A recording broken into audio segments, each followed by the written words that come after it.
En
esta exposición hay elementos muy interesantes, algunos de carácter informativo. ¿Qué representan los bosques en España? Que es una cuestión que nos ha parecido bastante desconocida para la opinión pública en general. La gran superficie que ocupa en nuestro territorio la masa forestal y la superficie arbolada. Estamos hablando de más de un 50%. Estamos hablando del segundo país europeo, después de Suecia, que más superficie forestal tiene. Esto indica que es una cuestión que nos debe de preocupar a todos.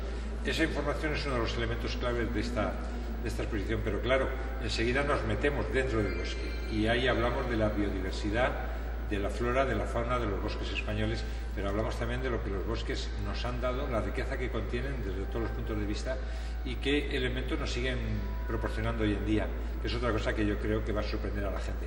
Y luego hablamos del fuego. El fuego, como decía, muy importante en la evolución humana, pero no cabe duda que sigue siendo un elemento, en cierto modo, mágico, algo que a todos nos atrae, a todas las edades. Bueno, nosotros desarrollamos aquí todo un discurso de cómo el fuego es un elemento que nos rodea, que a veces nos supera, pero que también nos procura muchas ventajas y muchos beneficios. Esa es la reflexión que estamos haciendo.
¿Qué? No, por eso te digo. Ah, no, esto no es el primero.